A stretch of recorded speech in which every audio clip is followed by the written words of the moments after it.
It wasn't supposed to be a big deal. A $200 application fee for a graduate program in art restoration. A program I had been dreaming of since I first saw a conservator meticulously cleaning a centuries-old painting. The trust fund my mother had left me wasn't enormous, but it was specific. For your education and your future, Cassandra.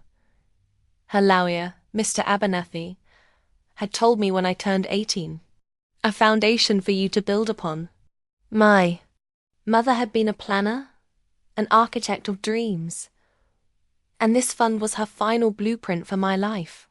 I logged into the bank's portal, the one I rarely ever looked at. My father, Tetruste, handled everything. He'd send me statements once a year, neat printouts showing the steady, conservative growth of the principal. I trusted him. He was my father, the man who was supposed to protect me, to guide me, to honor my mother's wishes. The page loaded. I clicked on the trust account, and I stared. Account balance, $417.32. I blinked, sure it was a mistake. A glitch in the system. I refreshed the page. The number remained stark and unblinking. $417.32. It was supposed to be closer to 100,000. A foundation. Now, it was barely enough to cover a textbook. A cold dread, heavy and suffocating, settled in my chest. This couldn't be right. I navigated to the transaction history, my fingers trembling slightly on the trackpad. And there it was. A history of withdrawals. Not small ones for my college tuition or living expenses, which were always discussed and documented. These were huge. Massive transfers spanning the last 8 months. $25,000 on October 12th. Memo. Venue deposit. $40,000. On January 5th. Memo. Catering services. $15,000 on February 22nd. Memo. Floral arrangements. $18,000 just last month. Memo. Final gown fitting and alterations. Venue. Catering. Gown. The words swam before my eyes, each one a separate vicious blow. There was only one event in our family that required such things. My stepsister Tiffany's wedding. The social event of the season, as my stepmother Brenda liked to call it. A fairy tale wedding for their fairy tale daughter. I felt the blood drain from my face. They had taken my mother's legacy, the foundation she had built, for me, and they had used it to buy a party for the daughter who was not her own. They had stolen my future to pay for Tiffany's perfect day. I sat there for a long time, the cold of the library chair seeping into my bones. The initial shock gave way to a pain so sharp and profound it was like a physical wound. It wasn't just about the money. It was about the violation. The utter contempt they must have for me, and for the memory of my mother. To them, she was just a source of funds. And I, Herr Daucaire, was nothing more than an obstacle, a line item on a budget they had decided to ignore. I closed the laptop. The click echoed in the silent library. The quiet, responsible, overlooked daughter, the one who never made waves, who always understood, was gone. In her place was a stranger, a girl with ice in her veins and a single burning question in her mind. How could they? And what was I going to do about it? The drive home was a blur. I walked into the house, a pristine temple of beige and cream that had always felt more like Brenda's showroom than my home. My father and Brenda were in the living room, sipping wine and laughing about something on Tiffany's latest Instagram post.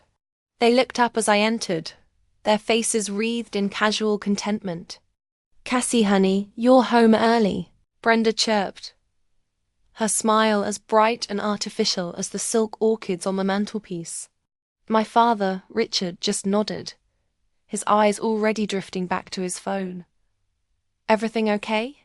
he asked, the question a reflexive courtesy. not a genuine inquiry.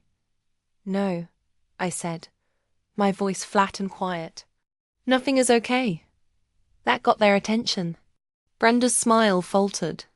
My father put down his phone and looked at me properly, a flicker of annoyance in his eyes. I was disturbing their peace. I tried to access my trust fund today, I said, keeping my voice steady even. To pay for a graduate school application. My father's expression didn't change, but a subtle tension entered his shoulders. And? Was there a problem with the bank? He was already building a wall, preparing a line of defense. The problem, aside, my voice dropping lower, is that it's empty. The problem is that nearly $100,000 has been withdrawn over the past 8 months to pay for a wedding. Silence. A thick, suffocating silence. Brenda's face went pale. She shot a panicked look at my father. He, for his part, had the decency to look momentarily ashamed. He cleared his throat. Cassandra, let's not be dramatic, he began, his voice taking on the calm, condescending tone he used when he was about to explain why I was wrong. It's not empty, and we need to have a conversation about this. Oh, I think we do, I said, the bitter laugh escaping my lips. I think we need to have a conversation about grand larceny, about fiduciary malfeasance, about you stealing from your dead wife's child. That is enough. Brenda snapped, her panic turning to indignation. She stood up, her hands on her hips. She was a cornered animal, and she was coming out fighting. We did not steal anything. We borrowed it. It was for your sister. She is not my sister, I said, the words like ice. She is your daughter. My mother is dead, and that money was hers. It was for me, and you'll get it back. My father insisted, his voice rising. He was on his feet now too. The two of them are united front against me. We just needed to manage some cash flow issues. Tiffany's wedding. It got a little more expensive than we anticipated. You know how these things are. No, I don't, I said. I don't know how it feels to plan a party with money that isn't yours. I don't know how it feels to look your daughter in the eye every day knowing you've robbed her. Don't you dare take that tone with us. Brenda hissed. And then came the pivot. The masterful, manipulative twist I should have seen coming. Do you have any idea how much pressure your father has been under? We wanted to give Tiffany this one perfect day. She deserves it. She's had such a hard year. Tiffany's hard year consisted of breaking up with one wealthy boyfriend and finding another.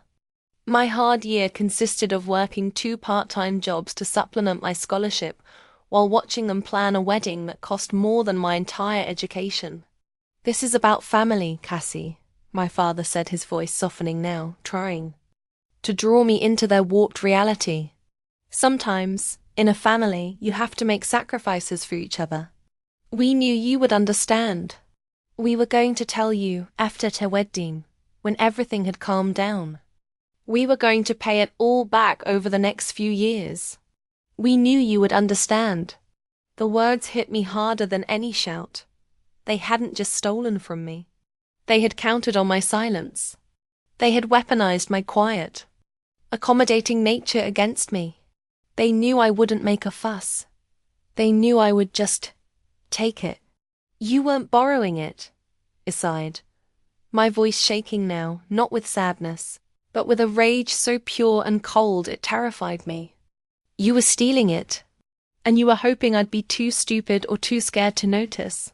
You thought I would just stand by and watch you parade my mother's legacy around on your daughter's finger, and in her champagne glass. I looked at my father, at the man who was supposed to be my protector. His face was a mask of strained patience, his guilt already being replaced by annoyance at my refusal to be placated. You're being selfish, Cassandra, he said, his voice firm. You're thinking only of yourself. This is for the family. And that was it. That was the moment the last thread of love and loyalty I had for him snapped. In his eyes, I wasn't family. I was a resource. An account to be drained. My mother's memory wasn't sacred. It was collateral.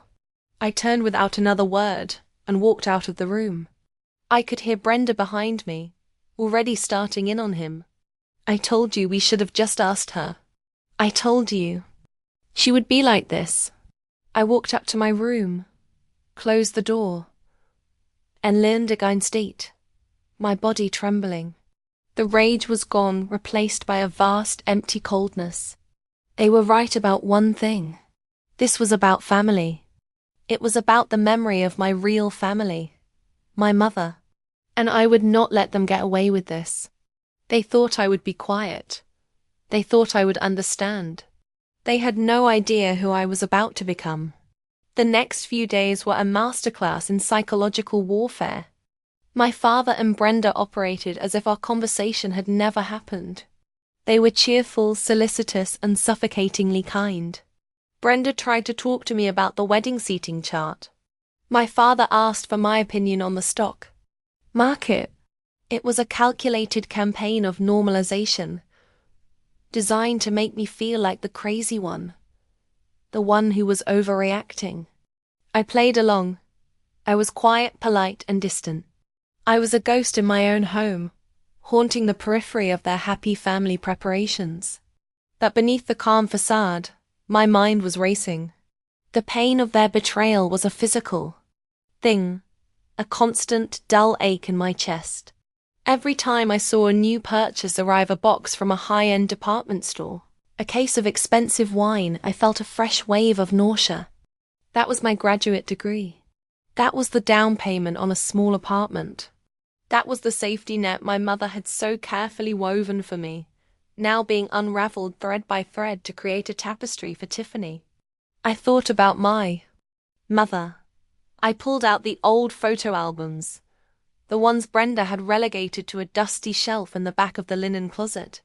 There she was, smiling, her eyes full of life. A woman who had faced her illness with a quiet strength that I had always admired but never felt I possessed. She had planned for my future because she knew she wouldn't be in it.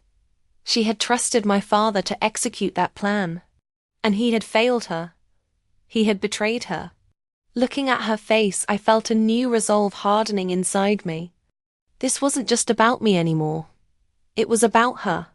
It was about honoring her memory, her foresight, her love. Crying wouldn't do it. Shouting wouldn't do it. They had already proven they were immune to my pain and my anger. No. Justice had to be something else. Something they couldn't ignore or gaslight their way out of. It had to be cold, methodical, and absolute. I spent hours in the university library, not studying art history, but learning a new, ugly vocabulary. Fiduciary duty. Breach of trust. Trustee malfeasance. Embezzlement. The words were heavy. Serious. Legal. They gave a name to what my father had done. I learned that I could sue him. I could take him to court and force him to account for every penny. But I also learned what that would entail. A long drawn-out legal battle.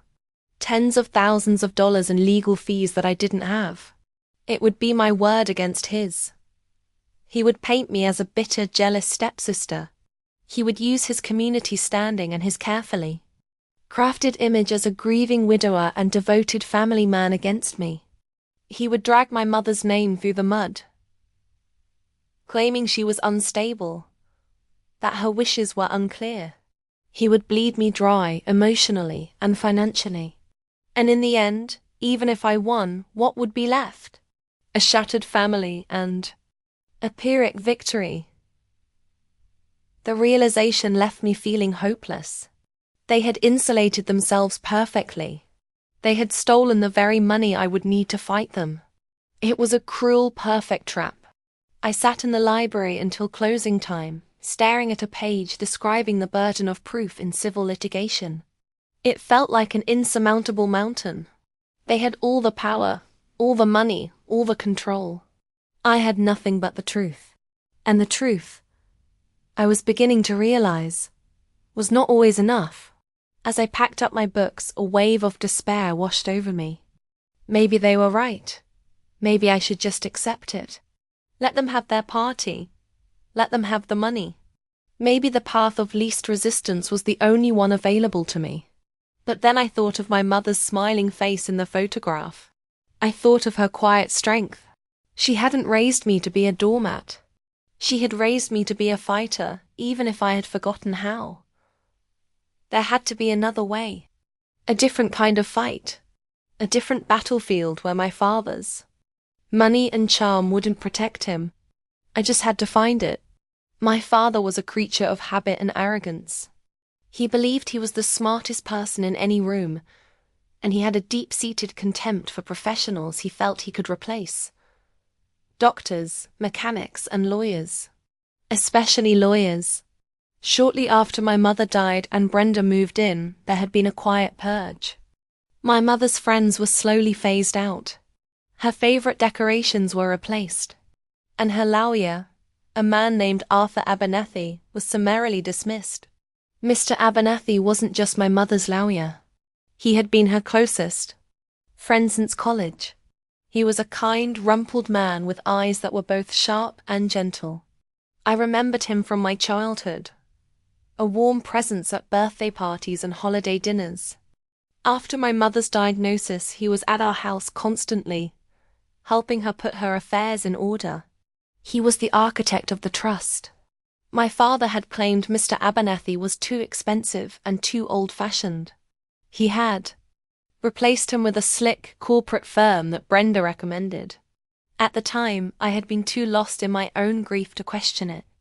Now, I saw it for what it was. My father was removing a watchdog. He was getting rid of the one person who would have scrutinized his every move as trustee, the one person whose loyalty was to my mother, not to him. The thought was a lightning bolt. Mr. Abernethy. It took me 2 days to work up the courage to call him. His number was still listed online. His small, private practice located in an older part of the city. What would I say? How could I explain the mess my life had become? It felt like a betrayal of my mother to admit how badly her husband had failed her. Finally, I dialed the number. A calm, professional voice answered. Abernethy Law. Hello. Estema Ed. My heart pounding. My name is Cassandra Reyes. I'm Elena Reyes's daughter. There was a pause on the other end of the line. Then the voice warmed considerably. Cassandra. My goodness. I haven't heard that name in a long time. This is Arthur Abernethy. How are you, my dear? Tears pricked my eyes at the genuine kindness in his voice. I'm not sure, Mr. Abernethy. That's why I'm calling.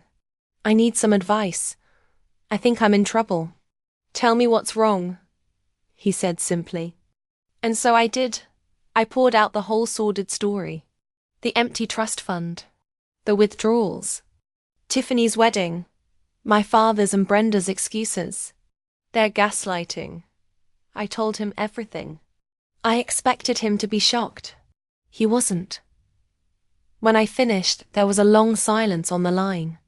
I could hear the faint sound of him breathing. Arthur? I asked tentatively. I'm here, Cassandra, he said, his voice heavy with a grim sadness. I would like to say I'm surprised, but I'm not. Your father. Richard is a man of weak character who has always been seduced by shiny things. He sighed. I warned your mother. I told her to appoint a corporate trustee, a bank, that she trusted him. She loved him. What can I do? I asked, my voice a desperate whisper. Can I sue him? You can, he confirmed, and you would likely win. But it would be a bloody, brutal fight. He would countersue. He would try to paint you as unstable. It would take years and cost a fortune. He knows you don't have a fortune. He's counting on that. My heart sank. It was exactly what I had feared. So there's nothing I can do. I didn't say that. Mr. Abernathy said, and for the first time, he had a hard, sharp edge in his voice. A civil suit is a frontal assault. It's messy and loud. But there are other ways to approach a problem. Tell me, Cassandra, in your estimation, is your father an honest man? The question surprised me. I thought he was. But now, no. No, he's not. Exactly, Mr. Abernathy said. A man who would steal from his own daughter to pay for a party is not an honest man in other areas of his life. A man like that, a man who feels entitled to other people's money, often feels entitled to cheat in other ways. He cuts corners. He hides things. He paused, and I could almost feel him choosing his next words carefully. Your father is a small businessman. He likes to project an image of wealth and success. But men like that, especially when they have a new wife with expensive tastes, often find that their income doesn't quite match their lifestyle. And when that happens, they get creative, especially with their taxes. I didn't understand where he was going. Taxes? Think of it this way, he sighed, his voice low and clear.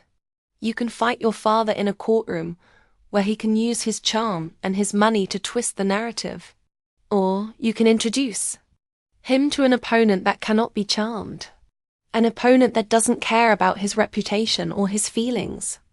An opponent that only cares about numbers, rulers, and regulations. An opponent with unlimited resources and the power to ruin him completely. A chill went down my spine as I finally understood. The IRS Cassandra, Mr. Abernathy said softly. The Internal Revenue Service is very, very interested in dishonest men. The path Mr. Abernathy laid out for me was terrifying and exhilarating. It was a declaration of war, but a covert one. A silent coup. If you're going to do this, you need to be smart, he had warned. You need evidence, not just suspicions. A hard proof. The IRS gets thousands of vindictive tips every year. To get their attention, you need to hand them a case on a silver platter. You need to be their unpaid investigator. And so, my new education began. I was no longer studying the brushstrokes of Renaissance masters. I was studying tax code, Form 1040, Schedule C, the rules governing trusts and estates. Mr. Abernathy guided me, pointing me toward the specific regulations my father might have violated. The most likely area, he explained, was the trust itself. He probably treated it like his personal piggy bank, he'd said. Moving money in and out, using its assets to secure personal loans, failing to report its income correctly. He'd see it as his money, not yours. The IRS sees it differently. They see it as a separate legal entity, and they are very particular about how those entities are managed. To prove it, I needed records, bank statements, brokerage accounts, and most importantly, old tax returns. The kind of documents my father kept locked in the filing cabinet in his home office. The office that was strictly off limits. The thought of breaking into his office sent a wave of fear through me. I was not a spy. I was an art history student. But then I thought of my mother's trust, emptied for champagne and canapes, and the fear was replaced by a cold resolve. He had breached my trust. I would breach his office. I planned it like a heist. I knew my father and Brenda had a standing Saturday night dinner reservation with friends. They left at 7 and were never back before 10. Tiffany would be out with her fiancé. I would have a 3-hour window. That Saturday the house was quiet and tense. I ate dinner in my room, my stomach churning with anxiety. I watched from my window as they got into their car and drove away. The coast was clear. I crept downstairs, my heart pounding in my ears. The house was eerily silent. Every creak of the floorboard sounded like a gunshot. I stood before the door to his office. It was locked, as I knew it would be. My father was arrogant, but he was also cheap. He hadn't installed a fancy security system. He used a simple key. A key, which, I knew from years of observation, he kept in the ceramic jar on the hall table. The one labelled spare keys. It was laughably insecure. He never imagined that anyone in his own house would dare to cross that threshold. He never imagined me. My hand trembled as I found the key and inserted it into the lock. It turned with a soft click. I slipped inside the office and closed the door behind me. The room smelled of his expensive cologne and the faint scent of cigars. It was meticulously neat, a stark contrast to the chaos of his financial dealings. The filing cabinet was a sleek, modern 4-drawer unit. It was locked too. A different, smaller key. Panic began to rise in my throat. I hadn't planned for this. I frantically searched his desk drawers. Pens, paper clips, old business cards. Nothing. I looked around the room, my eyes darting everywhere.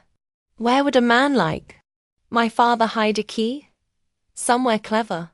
Somewhere he thought no one would look. I looked at the bookshelf, filled with leather-bound volumes of business biographies and history books he'd never read.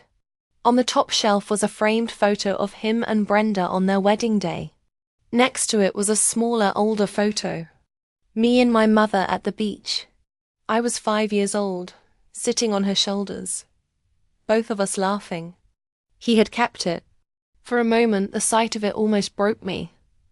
Then I saw it. Tucked behind the frame, barely visible, was his silver key. He had hidden the key to his secrets behind the image of the two people he was actively betraying. The irony was so bitter, so perfect, it almost made me gag. I unlocked the cabinet. The drawers slid open silently. Inside, years of files, neatly labelled. I knew I didn't have much time. I focused on the folders labelled Taxes and Reyes Trust. I pulled them out, my hands shaking so much I could barely hold them. I didn't have a scanner. I didn't dare use the printer. I did the only thing I could. I took out my phone and in the silent, cologne-scented office of my father, I began to take pictures. Page after page after page. I photographed everything. Every statement, every return, every receipt. I was building my arsenal, and I had just found the ammunition. Back in the safety of my small apartment near campus, I spread the photographed documents across my floor like a general mapping out a battlefield. The sheer volume was overwhelming, but as I started to piece it all together, with Mr. Abernathy's guidance over the phone, a picture began to emerge. A picture of a man so deeply enmeshed in lies and deceit that it was a miracle his financial life hadn't imploded sooner. The rot was deeper than I could have imagined. The trust fund was just the beginning. I found what Mr. Abernathy had predicted. My father had been treating the trust as his personal slush fund. He had used its assets to secure a personal business loan, a major violation of his fiduciary duty. He had sold stocks my mother had chosen for my portfolio to cover his own investment losses, and then claimed the losses on the trust's tax return instead of his own. He had paid for his and Brenda's lavish vacations and then filed them as business travel for his consulting firm. But the real smoking gun, the piece of evidence that made Mr. Abernathy whistle low and long over the phone, was a series of transactions related to a piece of art my father had used trust funds to purchase a painting by a moderately successful local artist for $10,000. A few months later, he had sold the painting to his own consulting firm for $50,000, creating a massive, artificial capital gain for the trust, which he then used to justify taking a larger and illegal trustee fee for his expert management. Then, his consulting firm had donated the painting to a small local museum, where Brenda sat on the board, claiming a $50,000 tax deduction for a charitable contribution. It's a classic shell game, Mr. Abernathy explained, his voice grim. He moved the money around to create a tax advantage at every step. He used your trust to inflate an asset, took a fraudulent fee, and then used the inflated asset to get a tax break. It's elegant in a completely illegal way. The IRS hates this kind of thing. It's not just cheating. It's arrogant. Arrogant. That was the word. He had built a house of cards on a foundation of lies, and he was so sure of his own cleverness that he never imagined anyone would have the nerve to blow on it. I spent the next 2 weeks meticulously organizing the evidence. I created a detailed timeline, a spreadsheet cross-referencing, bank statements with tax filings, and a clear, concise summary of each violation I had discovered. I was no longer just an art history student. I was a forensic accountant, and the story these numbers told was uglier than any Hieronymus Bosch painting. As the day of Tiffany's wedding approached, the torture intensified. I was dragged along to the final dress fitting. I stood in a hushed, champagne-scented boutique and watched as my stepsister preened in a gown that cost more than a car. The dress was a confection of lace and silk, and every delicate stitch felt like it had been paid for with a piece of my future. "Isn't it a dream, Cassie?" Tiffany gushed, twirling in front of the mirror. "Daddy said I could have whatever I wanted. He's the best." I just smiled. A delicate, brittle smile that didn't reach my eyes. "It's beautiful, Tiff," I said, my voice sounding strange and distant to my own ears. The rehearsal dinner was even worse. It was held at a private club downtown, the kind of place with dark wood and hushed waiters. My father stood up to give a toast. He raised his glass, his eyes misty with emotion. "To my beautiful daughter, Tiffany," he said, his voice thick, "and to family. Because in the end, that's all that matters. Being there for each other, supporting each other's dreams. That's the most important investment any of us can ever make." The room erupted in applause. People were dabbing their eyes. Brenda was beaming with pride. I just sat there, a cold knot in my stomach, and I raised my glass of water to him in a silent, mocking salute. He was right. This was about supporting a dream. My mother's dream for me. And my investment was about to pay a very, very different kind of dividend. The wedding was in 2 days. The final performance was about to begin. And I had my role to play. The quiet, overlooked daughter. No one would ever suspect a thing. The day of the wedding dawned bright and painfully beautiful. It was the kind of perfect late spring day that poets write about. A fact that felt like a personal insult from the universe. The world should have been grey and stormy. A reflection of the ugliness that was about to unfold. I played my part with an Oscar-worthy performance. I was the dutiful stepsister, the quiet bridesmaid. I helped Tiffany into her monstrously expensive gown. I held her bouquet. I smiled on cue for the photographer. A fixed, vacant smile that I could feel cracking the corners of my mouth. The ceremony was at a historic church with soaring vaulted ceilings and stained glass. Windows that cast jewel-toned light onto the pews. It was breathtakingly beautiful and utterly hollow. I stood at the altar next to Tiffany, and I watched my father walk her down the aisle. He was beaming, the proud father of the bride, a pillar of the community. He looked over at me and gave me a small conspiratorial wink, as if to say, "See? It was all worth it. Our family is happy." I felt a surge of ice-cold hatred so intense it almost made me dizzy. The reception was even more obscene. It was held in the grand ballroom of a 5-star hotel. There was a champagne tower, a live band, a mountain of seafood on a glistening ice sculpture. I walked through the crowd of laughing, celebrating people in a daze. Every glass of champagne, every bite of lobster, Every note of music was a testament to my father's crime. This wasn't a wedding reception. It was a crime scene. And I was the only one who knew it. My father took the microphone. For his speech. He was in his element, charming and emotional. He told stories about Tiffany as a little girl. He praised Brenda for being the most wonderful wife and mother. He talked about the importance of love, loyalty and family. Family is everything, he concluded, his voice thick with unshed tears.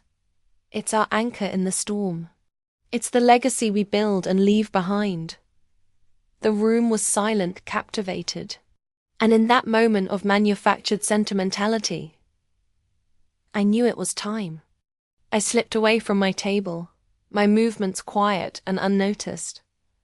Everyone was focused on the man with the microphone. I found a small, empty alcove near the restrooms, a quiet little space away from the noise and the lights. I took out my phone. My hands were perfectly steady. I had everything prepared.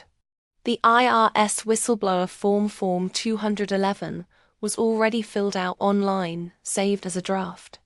The meticulously organized files of evidence were zipped and ready to be uploaded. The summary I had written was clear, concise, and devastating. I read over the whistleblower's declaration one last time. Under penalties of perjury, I declare that I have examined this application and to the best of my knowledge and belief it is true, correct, and complete. I thought of my mother. I thought of her trust, her legacy. I thought of my father's smirking face as he called me selfish. With a final, steady breath, I attached the files. And then, as the sound of applause for my father's speech filtered down the hall, I pressed the submit button. A small green check mark appeared on the screen. Your information has been successfully submitted. It was done. I stood in the alcove for a long moment, the phone heavy in my hand. I had just launched a missile into the heart of my own family. A missile with a long, slow fuse but a massive payload. There was no going back. The war had begun, and I had fired the first and only shot that would matter. I smoothed down my bridesmaid dress, composed my face back into its neutral, pleasant mask, and walked back into the ballroom. Tiffany was cutting the cake with her new husband. Brenda was crying tears of joy. My father was accepting congratulations, sacking hens, the benevolent king in his court. They were all so happy, so blissfully, arrogantly unaware. They thought this was the perfect ending to their fairy tale. They had no idea that I had just written a brand new final chapter, and it was not going to be a happy one. The months after the wedding were a strange, quiet purgatory. Life returned to a semblance of normal, but it was a new kind. Of normal, one underpinned by a constant humming tension that only I could feel. My family, basking in the afterglow of their social triumph, treated me with a sort of benign neglect. In their minds, the conflict was over. The money had been spent, the wedding had been a success and quiet. Accommodating Cassie had apparently gotten over her little fit of selfishness. My silence was not acceptance. It was patience. I moved out of the house and into a small, shabby apartment near the university. I told them it was to be closer to my classes. A lie they readily accepted because it made their own lives more convenient. In reality, I couldn't bear to live under their roof for another day. I couldn't stand the sight of the new furniture. Brenda bought with the money we're saving, now that the wedding is over. Or the sound of Tiffany, complaining on the phone about the tribulations of being a newlywed in a world that didn't sufficiently appreciate her. My life became a study in waiting. Every day I checked the news for any hint of what was to come. I half expected to see my father's face on the evening news. But Mr. Abernathy had warned me that the gears of the IRS grind slowly, but exceedingly fine. Don't expect anything for at least 6 months, he'd said. They'll do their own internal investigation first. They'll build their case before they ever make a move. They are patient hunters. So, I became a patient hunter too. I focused on my studies. I worked my part-time job at the campus art gallery.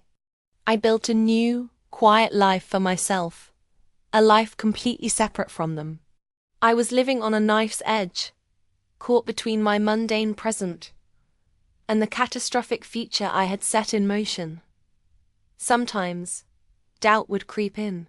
What if they didn't believe me? What if my evidence wasn't enough? What if my father, with his slick lawyers and his air of respectability, managed to talk his way out of it? The thought was a cold knot of fear in my stomach. But then I would remember the look on his face when he called me selfish, the casual cruelty of their theft, and the resolve would harden in me again. I had done the right thing. I had to believe that. The first sign came 7 months after the wedding. It was a phone call from Brenda. Her voice was a tight coil of annoyance. "Cassie, your father is in a terrible mood," she sighed, foregoing any pleasantries. "We got a letter from the IRS. Can you believe it? They want to do an audit. A full audit. It's completely random, of course. But the amount of paperwork is just a nightmare. He'll be buried in it for weeks." I kept my voice neutral, my heart hammering against my ribs. "Oh, that's too bad," I said. "What a hassle." "A hassle is putting it mildly," she huffed. "It's a complete violation of our privacy. Anyway, I can't talk. I have to go help him find some receipts from 3 years ago. The government is just ridiculous." She hung up. I leaned against the wall of my apartment, a slow smile spreading across my face. It wasn't a happy smile. It was a grim, tight-lipped smile of vindication. It wasn't random. The hunters had left the blind. The audit was on. The fuse was lit, and it was shorter than they could ever imagine. My father's initial reaction to the audit was one of pure, unadulterated arrogance. He complained about it to anyone who would listen. It was a witch hunt. It was government overreach. It was the price one paid for being a successful small businessman. He postured and blustered, treating the whole affair as a bureaucratic inconvenience that his expensive accountants would swiftly handle. He had no idea what was coming. The first letter from the IRS had been a general notice of audit. The second letter, which arrived a few weeks later, was different. I knew because Brenda called me again, her voice no longer just annoyed, but tinged with a sharp note of anxiety. "This is getting ridiculous," she'd said. "They're asking for everything. Statements from the trust, all of your father's business travel receipts, details on that stupid painting he donated. It's like they're looking for something specific." Your father's accountant is starting to get nervous. Good, I thought. Be nervous. I was living a double life. To my family, it was to distant, self-absorbed student, barely a factor in their lives. In reality, the West had putmester, watching from afar as the strings I had pulled began to tighten around them. Mr. Abernathy had given me a new, untraceable email address, and every few weeks I would receive a cryptic update from him. He had a contact, a friend from law school who now worked high up in the Treasury Department, who was keeping him apprised of the audit's general direction. "They're focusing on the trust malfeasance," one email read. "They have a strong case for fraudulent conveyance," not another said. "The charitable donation of the artwork has raised significant red flags. They are subpoenaing the museum's records." Each email was a small jolt of confirmation, a sign that the missile was still on course. The pressure on my father was mounting. The audit wasn't just a matter of paperwork anymore. It was a full-scale investigation. IRS agents were calling his clients. They were interviewing his former employees. They were dissecting his life, one financial transaction at a time. His arrogance began to curdle into a raw, ugly panic. The blustering stopped. He became quiet, withdrawn, and volatile.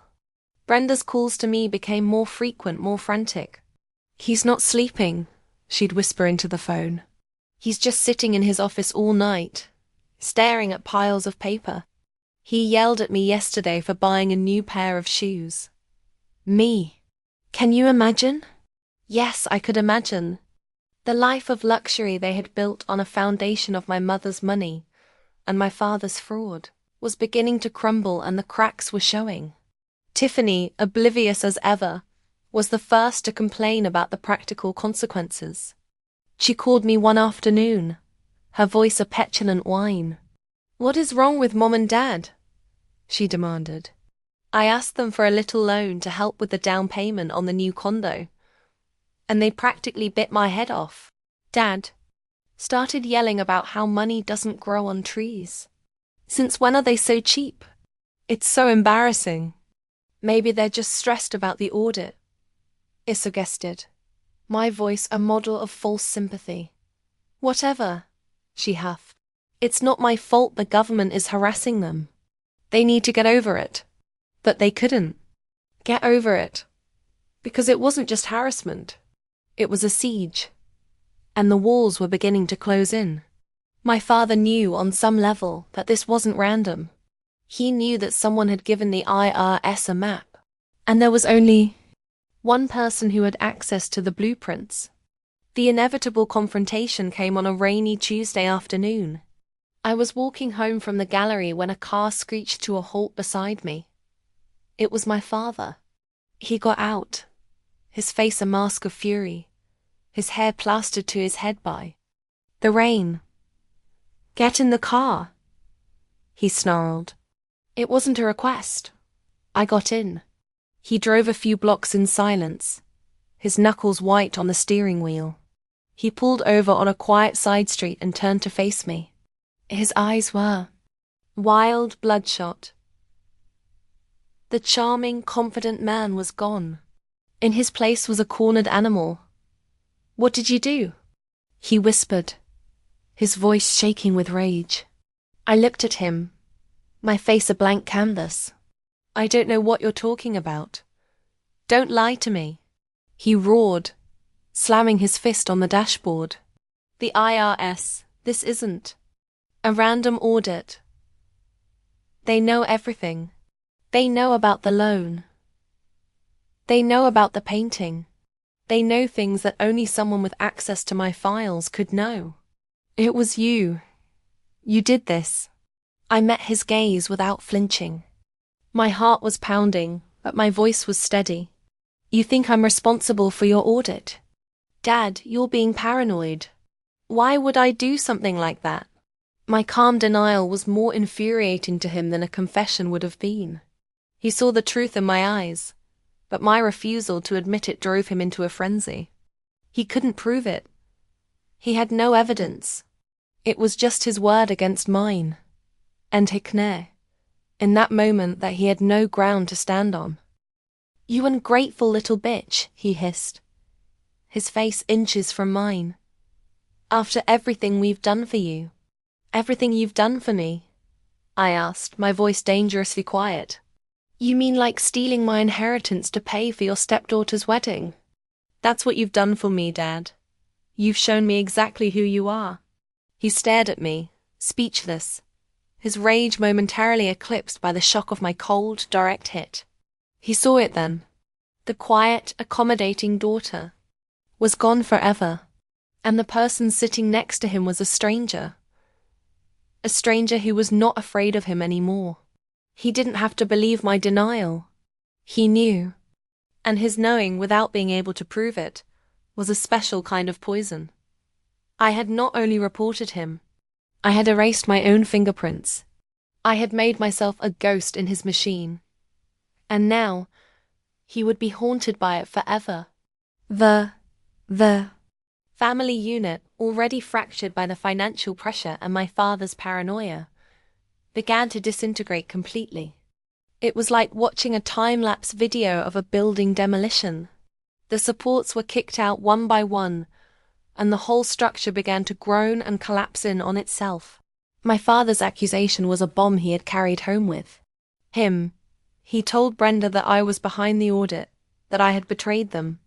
Brenda, whose loyalty was always to the highest bidder, immediately went on the offensive. She left me a string of furious, rambling voicemails. How could you do this to us? To your own father? You are a sick, vengeful little girl, and you have ruined this family. I saved the voicemails. More evidence for a file I hoped I would never need. The real fireworks, however, started when the money truly began to dry up. The IRS had frozen several of my father's accounts pending the outcome of the audit. His line of credit was suspended. The steady flow of cash that had fueled their lifestyle was suddenly choked off. Tiffany and her new husband, a man whose affection for her was directly proportional to her family's net worth, were the first casualties. He had married into what he thought was a wealthy family. When he discovered that the well was dry, his patience ran out. I heard from Sarah, a friend from high school who still ran in Tiffany's circles, that the fights were epic. He called her a liar, a fraud. She called him a gold digger. They separated less than a year after the perfect wedding. Brenda, faced with the terrifying prospect of living a middle-class life, turned on my father with the ferocity of a rabid wolverine. Their arguments were the stuff of legend.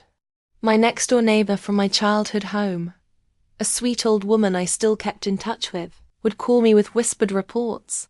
"Oh, Cassie, it was yous dreadful lesny ket," she'd say, shouting until 2 a.m. She was yelling about him being a fool and a liar, and he was yelling about her spending habits. I had to turn my television up just to drown them out. Brenda blamed him for his carelessness, for getting caught. He blamed her for her insatiable need for more, for pushing him to take the risks he had taken.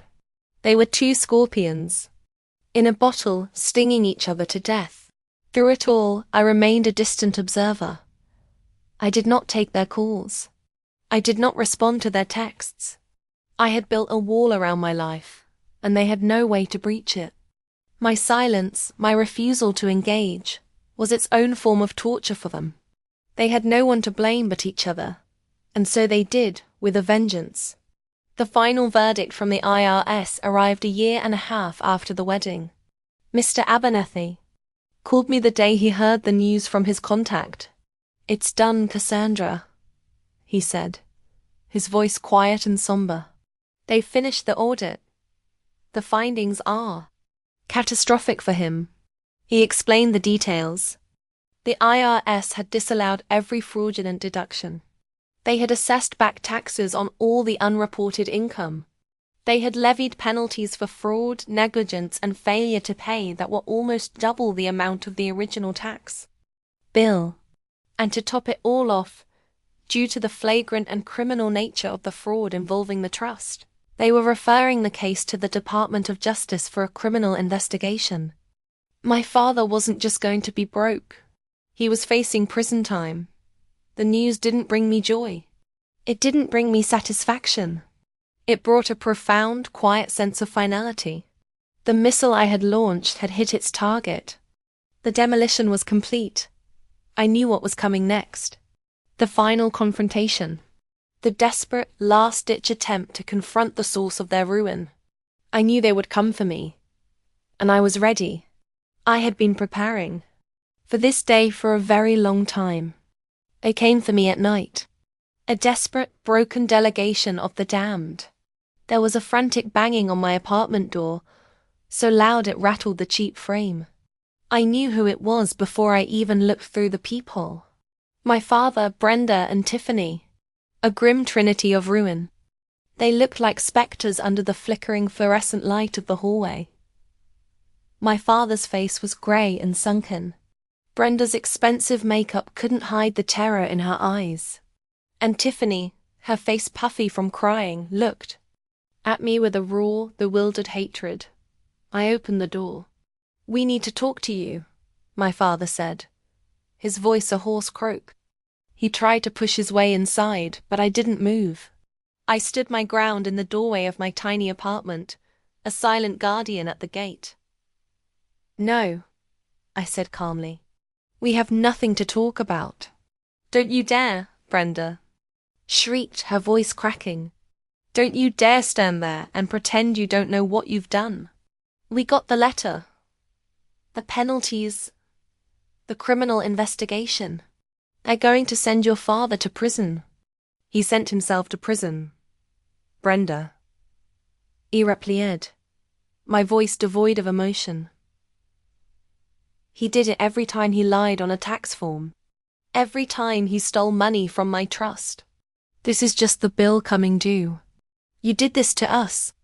Tiffany wailed, tears streaming down her face. My husband left me. My friends won't talk to me. We're going to lose the house. You destroyed my life, all because you were jealous of my wedding. Jealous. The word was so absurd, so pathetically off the mark that I almost laughed. They still didn't get it. They still thought this was about sibling rivalry, about a petty squabble over a party. They were incapable of understanding the depth of their own transgression. This was never about your wedding, Tiffany, I said, my voice as sharp and cold as a shard of glass. Your wedding was just a symptom of the disease. The disease was greed, and entitlement, and a complete lack of moral character. Your wedding was just the most expensive lie they told. I looked at my father, at the broken man who had once been the center of my world. He seemed to have aged 20 years. Why, Cassie? He whispered, his voice pleading. Why would you destroy your own family? And that was the question that finally unlocked the last of my restraint. The quiet calm I had cultivated for so long finally gave way to the cold, hard truth. Hey. My family? I asked. My voice dangerously low. You want to talk about my family? My family was me and my mother. A mother who loved you and trusted you, and you repaid that trust by spitting on her grave. You took the one thing she had left to give me, the one tangible piece of her love and foresight, and you used it to throw a party for her daughter. I gestured to Brenda. You are not my family. You are the people who stole from my mother's child. There is a difference. I let the words hang in the stale hallway air.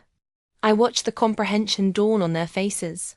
The final, terrible understanding that this was not something that could be fixed. This was not a fight they could win. This was a reckoning. I want you to listen to me very carefully. I sighed, my voice dropping to a near whisper, forcing them to lean in. The person you knew, the quiet girl who would just accept whatever scraps you threw her way, she's gone. You killed her. And the person standing here now is the one who will make sure you pay for every single thing you did. I looked each of them in the eye. You will lose the house. You will lose your friends. You, I said to my father, will likely go to prison.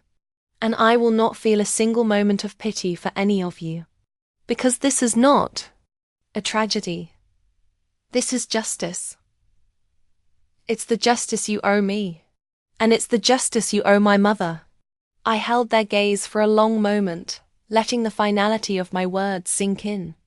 They were speechless, their faces a mixture of horror, disbelief, and dawning acceptance. They had come here for a fight, for tears, for a negotiation. I had given them an execution. Now, I sighed, my voice returning to its calm, flat tone. Get away from my door. And never, ever contact me again. We are done. I stepped back into my apartment and closed the door in there. Faces. I didn't slam it. I closed it softly, decisively. I leaned my forehead against the cool wood, listening as their footsteps shuffled away down the hall. The sounds of a defeated army in full retreat. It was over. It was finally, completely over. A year later, I was standing in a sunlit apartment in a city hundreds of miles away. The walls were still mostly bare, but the air smelled of fresh paint and new beginnings. On the windowsill, next to a thriving basil plant, sat a simple silver frame. In it was the photo of me and my mother at the beach, the one from my father's office. I had gone back to the house one last time before the bank seized it, and I had taken it. It was the only thing I wanted. I had followed the news from a distance. My father had been indicted on multiple counts of tax fraud and embezzlement. He had pleaded guilty to avoid a trial, and was serving a 3-year sentence in a low-security federal prison. The house had been sold at auction to pay off a fraction of the IRS bill. Brenda had moved in with her sister in another state, disappearing into a life of quiet suburban shame. Tiffany, it had heard, was working as a receptionist at a dental office. The IRS had sent me the first installment of my whistleblower reward. It was a significant amount of money, far more than what my father had stolen. It felt strange to hold it. It wasn't my mother's legacy, but it was a direct consequence of it. It was the price of justice.